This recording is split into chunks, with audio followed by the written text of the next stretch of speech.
Some people say that you can do this job with the cylinder head on the vehicle.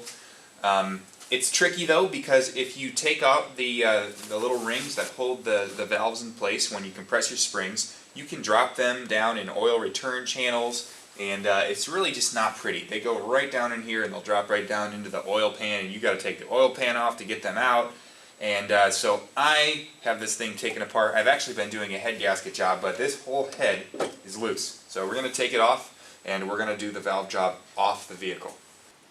In order to do this, you're going to need what's called a valve spring compressor. Now there's a couple different kinds of valve spring compressors, but this is the kind that you would get if you use the AutoZone Loaner Tool program. So basically what you do is like a puller, but you hook in on one of the bottom steps of the spring on one side, and do the same thing on the other side. You should be able to pretty easily. There we go. And then you start walking this down by twisting it, and you set that right on top of the plate on top of the spring. So you got two hooks, one on each side on the bottom level of the spring itself, and then this top press pushing down right on the top disc that pushes on the spring. Now you can see as I'm turning this, I'm just doing it by hand. Use a little leverage there. You can see the spring just pulling right up towards the top. When you get all the way to the top, the spring is totally compressed. Now you can see there were a few different steps down in there that were past where I could reach with the actual grabber, but that shouldn't be a problem. The only difference between this and a lot of other cars is that these are high performance springs, and so there's a second spring inside of this one. That means that you can only get the outer one, not the inner one, because these little lips aren't long enough. So when you push this, you can see you can still move it like that.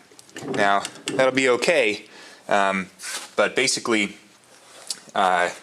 you still have to use a little bit of force beyond the puller itself.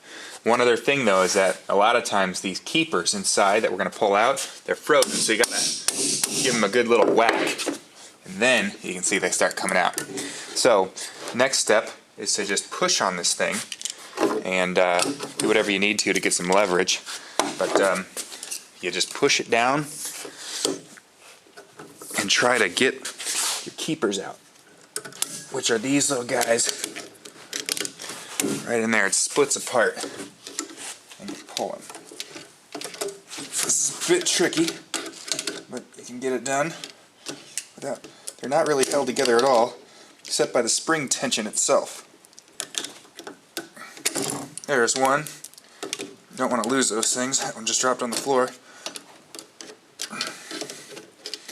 Usually when you get a new set of valve seals, they don't come with new keepers, so don't lose these.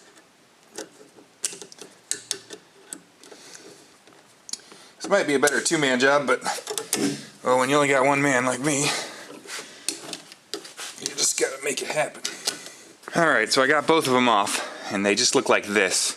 They're little kind of sloped rings that fit together, and so they fit in there as a V so the thing can't come back out, and they are ribbed so that they can hold on to the valve itself. And then you just pull the spring off like that, thing comes out together. You want to keep this spring compressor on it. Just do one valve at a time, and then move this thing off of here, and just like that you pull the whole valve and stem out. You can see all this crap that's built up on here. I'm going to take it over and show you how I'll clean that off before I put it back together, and that'll help enhance flow when the engine is running again. Before we go do that, I'm going to take off the old valve seal, and that's this little thing right here.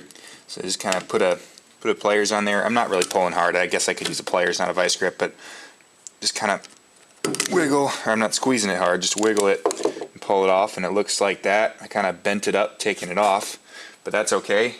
I have a new one. New one looks like this, and we're just going to put that right back on there as soon as I clean off this piece. You want to clean off everything while you're in there. There's also a little ring, usually at the bottom, that the spring sits on, and a spacer. So just clean this stuff off, maybe put some engine oil on it before you put it back in, and then we'll just push that valve seal right back on top once we put that disc back in there.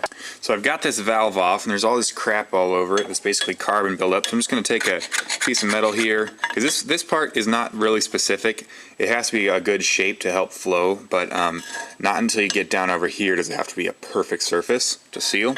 So I'm just going to take this and scrape it off, get all this crap off of here. And because we don't want that, because it just builds up and takes up space that air could be flowing through around your valve. So that's a useless waste of space. So that comes off really easily, and then when I get most of it off, I'm just going to take this little Dremel with a wire brush on it, and I'm just going to kind of buzz it off there.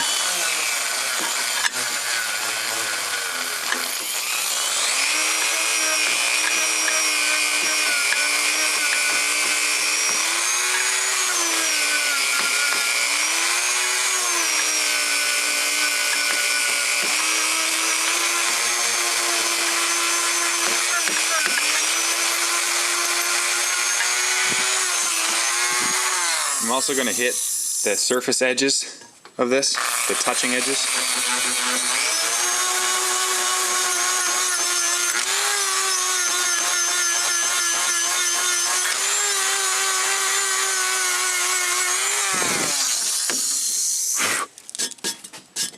Alright, and there it is.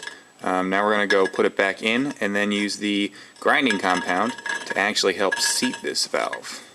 Alright, so here's the underside of the cylinder head. Got the valve here, and I'm just going to take a little bit of valve grinding compound, and I'm going to put some of that on my finger, just smear it around the inside edge of this thing, because this is where the real seal happens, right where the two touch. And so we're just going to put a little bit of that on here.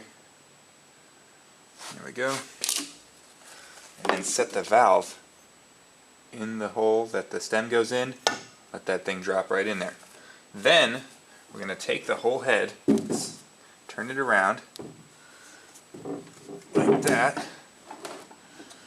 and take a little cloth like this, or put it over the top, and put a vice grip on it. But I don't want the vice grip to be very tight, so I can do that with it, because I don't want to actually scar the metal. So I'm going to put this thing on here and let the cloth be the only tightening factor, really. And then just kind of turn this back over so you can see. I've got it on the valve, and I am turning this valve by hand. And that grinding compound has a lot of grit in it. Kind of lift it up here and there, and I keep turning this thing back and forth, allowing this valve to seat in and grind its own way into its seat in the exact position it's going to be in while the engine's running. So I do this for a while, I don't know, maybe a couple minutes, and I might even put in a little bit more grinding compound before I'm done. Just keep this thing moving, maybe rotate sides, do 360-degree turns. But you don't have to be super aggressive with it. But when it's done, just clean off everything you can, and then we'll put the spring back on. When you're done grinding, it's really easy to see that there's a nice clean seat there that has just been freshly ground down, and it's been ground down by its mating counterpart. So you know that the seat is perfect. And you can see the lighter spot there is the fresh grinding. And so when you slide these things together,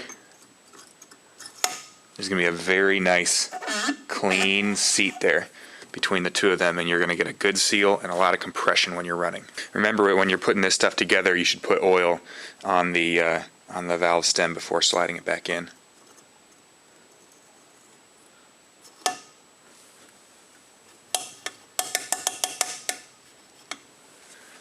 With it flipped back over, we can see the valve in here that we just got to put this new seal back on. And I've got a little bit of engine oil here that I've been putting on every one of them. We'll just slide that thing right on top and then press it down onto the thing that it sits on. There we go. You could do this with or without the valve in, but I'm just using the valve as a guide. So that baby's in there. And then we just take our spring compressor that still has a spring on it and just slide it right on top. Then we're going to put our keepers in. Putting the keepers in is pretty straightforward. We just got to put the thing on and press it down like we did when we took them out. Now we got those keepers on. I'm just going to back out the compressor, pull it right off, and that's what it looks like. And those two-sided keepers are right in there, and they won't let go.